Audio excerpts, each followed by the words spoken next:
Reseña del caso clínico. Se describe un brote de verminosis pulmonar bovina debido a Dictyocaulus viviparus en un rebaño de 71 vacas lecheras de raza Holstein, maduras y lactantes, durante el otoño de 1983 en Canadá. El rebaño estuvo cerrado a nuevas incorporaciones durante 10 años y nunca presentó una enfermedad clínica debido a Dictyocaulus viviparus. Esto hace que la aparición de este problema sea difícil de explicar. Anamnesis. El 16 de octubre de 1983 se llamó a la Clínica de Servicios Agrícolas para examinar una vaca Holstein de 7 años de edad que se encontraba en lactancia con un historial aparente de signos clínicos relacionados con el sistema respiratorio. La vaca estaba apagada, deprimida y tenía respiración abdominal con un gruñido respiratorio audible. Ella tosía periódicamente sin ninguna provocación. En el examen físico detallado, la temperatura rectal fue de 40.10 grados centígrados, la frecuencia del pulso de 12 por minuto y la frecuencia respiratoria 66 por minuto. Las narinas externas eran hiperémicas con erosiones superficiales. En la auscultación, los rollos del rumen eran débiles e infrecuentes. Había un aumento de los tonos bronquiales sobre el campo pulmonar anteroventral y un aumento de los sonidos traqueales. Los diagnósticos diferenciales son Muellerius capillaris y Protostrongylus pulmonis, y estos se deben diferenciar dependiendo de las larvas encontradas en las heces. Para el diagnóstico presuntivo, se sospechó de rinotraqueitis infecciosa bovina con neumonía secundaria bacteriana. Se consideró el IBR ya que este puede cursar con fiebre hasta 41,7 grados centígrados, letargo, pérdida de apetito, abatimiento general, tos, secreción nasal y en los casos mortales rinotraqueitis necrotizante. Etiología. El Dictyocaulus es un gusano nemátodo pulmonar altamente nocivo para el ganado. Dentro de este género de nemátodos pulmonares, Dictyocaulus viviparus se dan en todo el mundo y son frecuentes en zonas de clima templado y húmedo. El Dictyocaulus es capaz de producir una enfermedad parasitaria caracterizada por bronconeumonía que acomete principalmente a los animales jóvenes con efectos negativos en su crecimiento y productividad. Esta enfermedad se conoce como dictyocaulosis. En la taxonomía del Dictyocaulus viviparus encontramos que pertenece al reino Animalia, filo Nematoda, clase Cecernentea, orden Strongylida, superfamilia Trichostrongyloidea, familia Dictyocaulidae, género Dictyocaulus, especie Viviparus.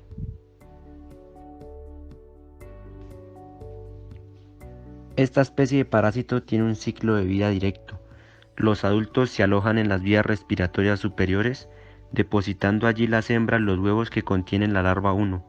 Los mecanismos de rechazo propios del aparato respiratorio, principalmente la tos, los hacen ascender mezclados con la secreción mucosa por las vías aéreas, en cuyo trayecto una parte de los mismos ya han eclosionado.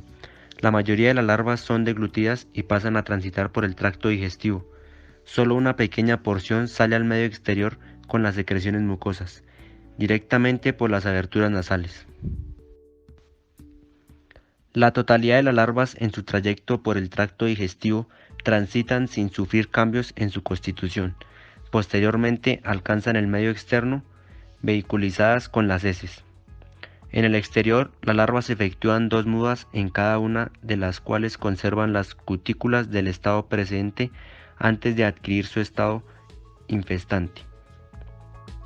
Tanto el tiempo requerido para esta evolución como su propia supervivencia están estrechamente relacionados con los ecofactores prevalecientes, y existen diversos criterios en cuanto al tiempo de vida de las larvas en el medio ambiente.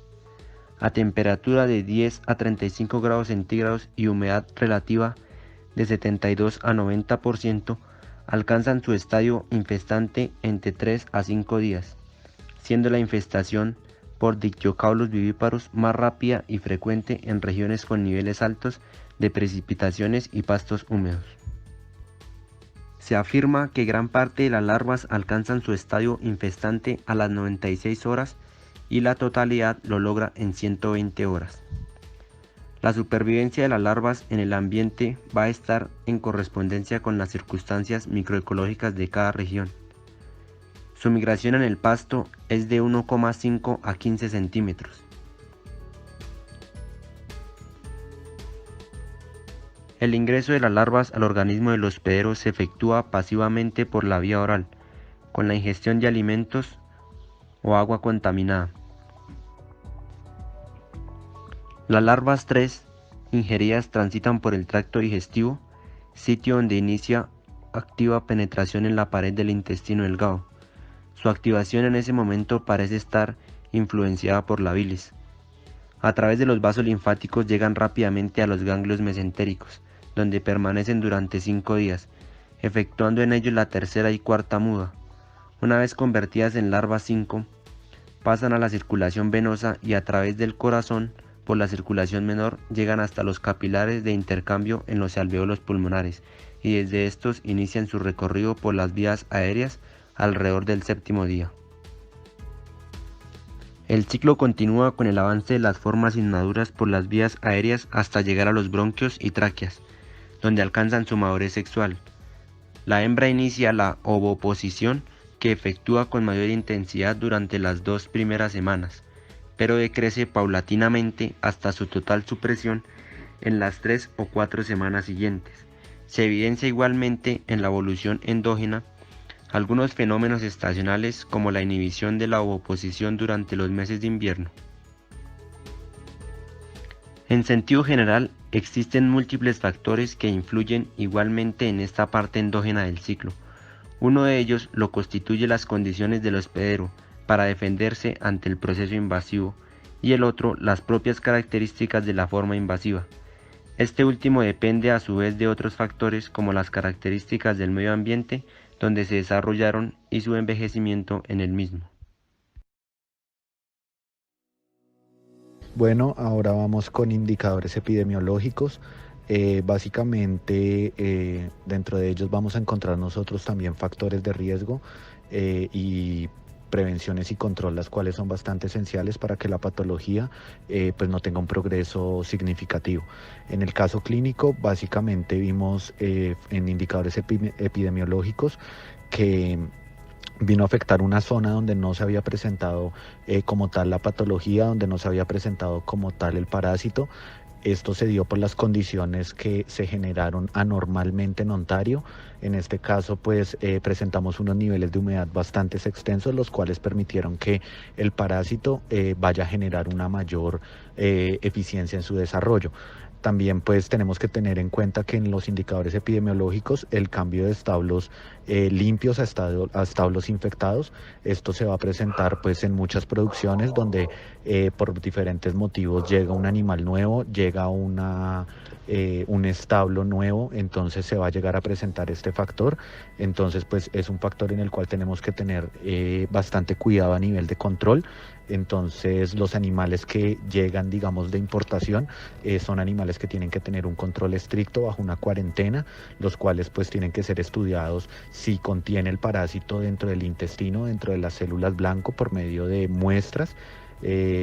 Además de eso, básicamente se mencionaba anteriormente que pocas veces se presenta en Ontario. Estos climas donde se presenta humedad no se generan en esta ciudad o en este país, entonces vamos a tener un problema bastante grande a nivel del caso clínico. Va a afectar un número grande de terneros que están en su fase lactante, de terneros lecheros. Obviamente pues vamos a encontrar un sistema inmunológico no tan estable como el de un bovino adulto. Esto va a ser pues un indicador epidemiológico bastante importante. Aparte de esto pues básicamente en el caso estudiamos que se podían encontrar residuos de cigarrillo, de tabaco, el factor del tabaquismo, ya que estaban cerca a un lugar donde había bastante presencia de cigarrillo y esto fue un factor determinante como un indicador epidemiológico de la patología. La caída húmeda permite la supervivencia efectiva de las larvas. Entonces, cuando nosotros volvemos a hablar del medio ambiente propicio para la larva, sabemos que la larva es expulsada por medio de las heces como larva número 3. Esta larva básicamente pues, va a generar un desarrollo muy eficiente por la acción también de un hongo, el cual veremos más adelante. Pero entonces esta larva va a tener un desarrollo muy eficiente y pues obviamente va a tener, aparte de eso, un número establecido mucho mayor al que se va a establecer normalmente en un lugar donde no haya una humedad indicada. Los huevos son embrionados saliendo las larvas en las heces. Como les mencionaba anteriormente, va a empezar su ciclo de vida por medio de la ingesta del pasto, que va a ser pues contaminado básicamente por la acción de la presencia de la larva en las heces. La distribución geográfica, bueno, este endoparásito posee una gran facilidad para adaptarse a las condiciones ecológicas. Esto le han permitido integrarse como una especie como cosmopolita, es decir, que su distribución es casi que en todo el mundo. Los factores de riesgo. En los factores de riesgo es importante tener 3 factores en cuenta, que son el tiempo de la rotación de los potreros, el cual cuando se encuentra presente el problema, este tiempo que el animal debe estar en el potrero debe ser menos de 72 horas, ya que el parásito, una vez excretado, requiere de 72 horas para adquirir la capacidad infestiva. El otro punto es el hacinamiento de animales. Gran carga de animales conlleva gran carga parasitaria, por lo cual va a ser más fácil poder adquirir este parásito y desarrollar una enfermedad. Otro punto importante es las condiciones de los potreros, ya que una alta humedad ayuda al mejor desarrollo del parásito, por lo que se busca evitar estas altas humedades concentrándolas en un punto del potrero y no en todo el punto. O sea, lo que quiere decir es evitar encharcamientos y evitar contacto del suelo, del pasto, con fuentes hídricas. Transmisión. Entonces la ingestión de la larva se va a generar vía oral. Esto va a ser por la contaminación por medio de las heces que va a expulsar larva número 3 y pues va a establecerse como tal en el pastaje, en la pastura. En este caso, ella va a ingresar y se va a alojar dentro del el aparato gastrointestinal, lo cual va a generar su desarrollo y va a pasar a larva número 4 y número 5. Cuando la larva pasa a número 4 y número 5, ella va a viajar por medio de los nódulos linfáticos y lo que va a generar es por vía sistémica, por vía sanguínea, va a establecerse en el pulmón, donde la larva número 4 pues va a empezar a actuar y va a empezar a terminar su desarrollo. Dentro de este momento pues es donde vamos a encontrar nosotros los signos clínicos. La larva número 5 simplemente es una larva adulta en la cual pues va a generar los mismos signos clínicos de los que les estaba mencionando. Va a afectar, se va a establecer también en la tráquea, va a establecerse en casi todo el aparato respiratorio alto y va a generar pues estos signos clínicos.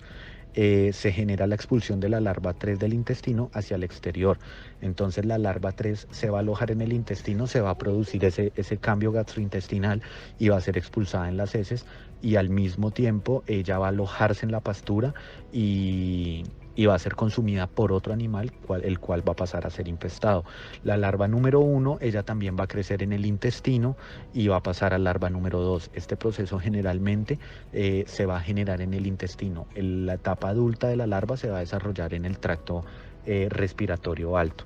La larva 4 básicamente es una etapa desarrollada que va a pasar a la circulación, como les mencionaba anteriormente, y ella va a llegar a los nódulos linfáticos y la sangre. Por medio de la sangre va a viajar hacia el pulmón. En el pulmón se va a establecer y bastantes complicaciones se van a llegar a presentar dentro de la misma. Cuando la larva 3, es bastante importante mencionarlo, se va a ser expulsada en las heces, ella se va a encontrar en la pastura y ella va a facilitar su desarrollo y su establecimiento, aparte pues de los factores medioambientales, por medio de hongos pilobolus. Ellos básicamente pues van a generar un entorno mucho más agradable, van a generar un entorno mucho más efectivo para que la larva básicamente se establezca y vaya a pasar a ser consumida por medio del alimento hacia el nuevo hospedador, el cual va a ser otro animal, en este caso otro bovino, y de esta manera nosotros vamos a encontrar lotes de bovinos bastante infectados, y ahí es donde empezamos a nosotros a tener un problema mucho más grande, porque al haber más bovinos infectados, obviamente el foco de transmisión va a ser mucho más alto.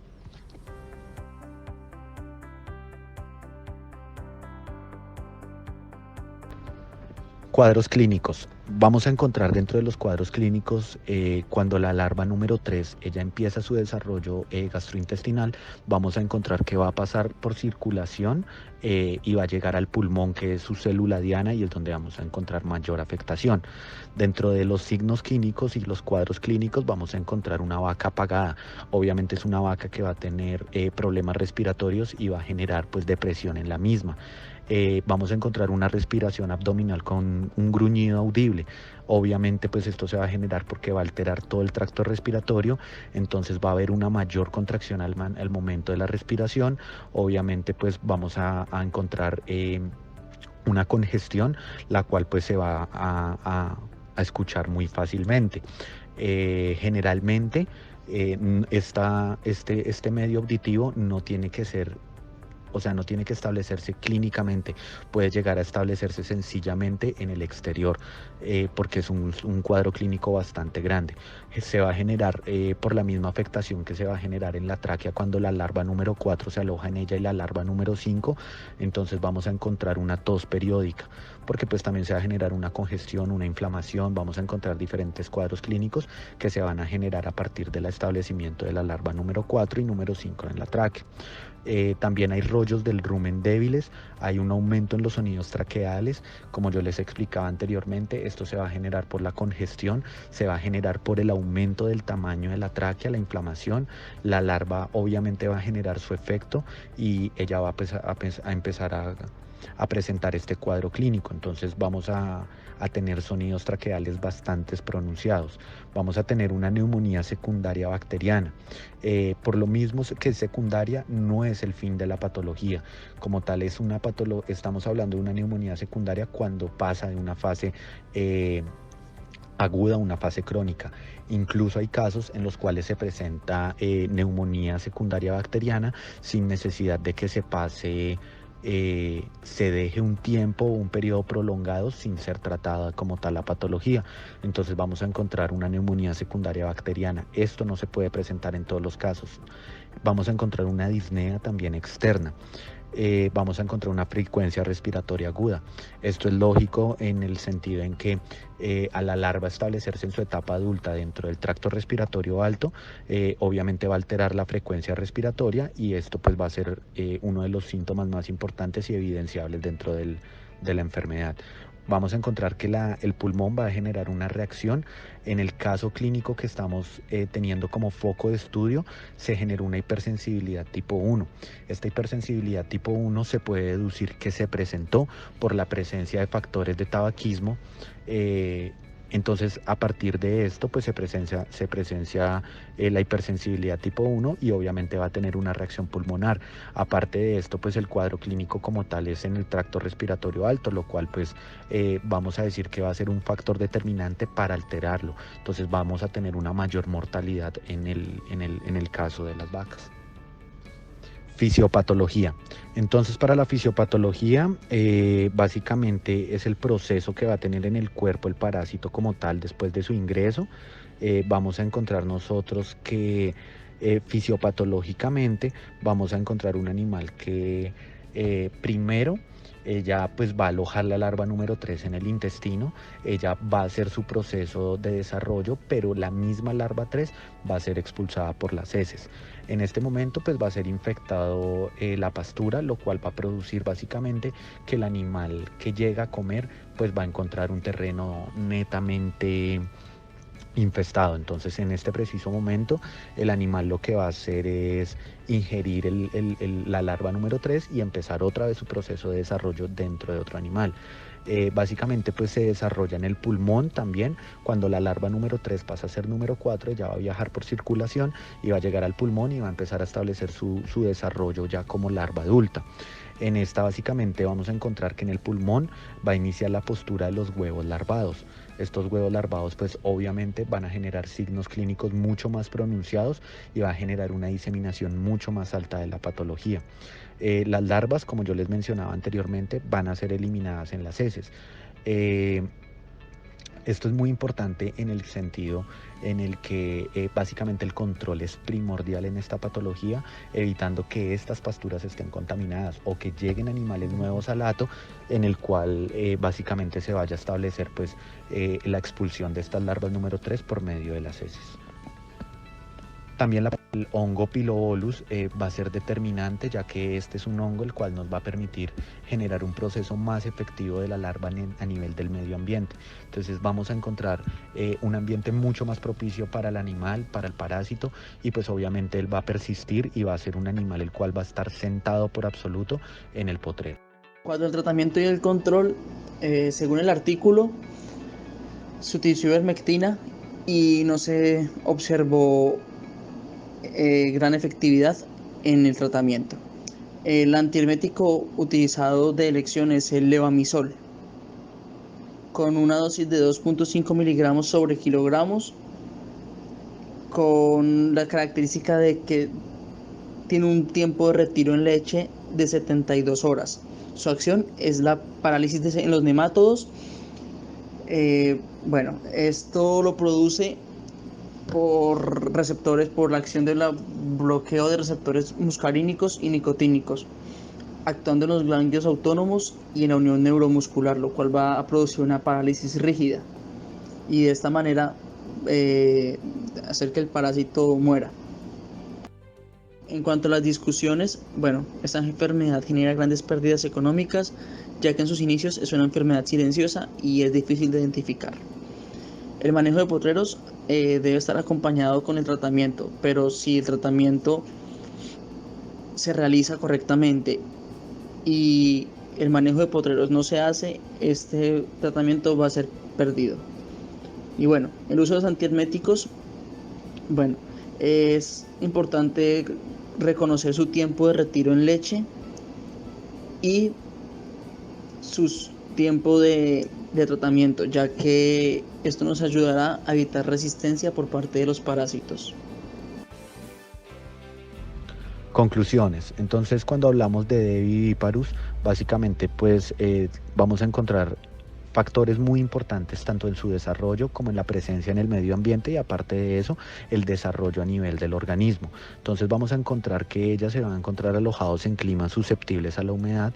En el caso clínico presentado en Ontario pues se registra que no es común, ya que la presencia de este parásito en esta zona geográfica no es algo que veamos a diario. Se presencia mucho más en climas en el Reino Unido, ya que pues los factores de humedad son factores predisponentes los cuales van a generar un mayor desarrollo. Entonces en el Reino Unido nosotros vamos a encontrar las tasas más altas a nivel mundial, en el cual Viviparus va a infestar mucho más estas ganaderías. En este caso pues básicamente se va a convertir en un factor pues sumamente esencial en la presencia del parásito. Su consumo en forma larvaria se genera vía oral y es indispensable, ya que comienza su ciclo biológico en la pared intestinal, atacando las células blanco y provocando sus síntomas pulmonares. Es esencial un control estricto del parásito para poder continuar con los periodos adecuados del pastaje, ya que el cambio de potrero sano a uno infectado se convierte en uno de los mayores factores de riesgo para que se presente la patología. En el caso como lo llevamos en el caso clínico en el cual se establecieron ciertos fármacos para reducir la población de vivíparos en el organismo de los animales, es efectiva, pero se creería que se pueden usar otros fármacos los cuales puedan atacar el parásito como tal para que se genere un ataque más letal al animal y pues no permitamos que el animal llegue a un periodo en el cual pueda pues hacer su deceso.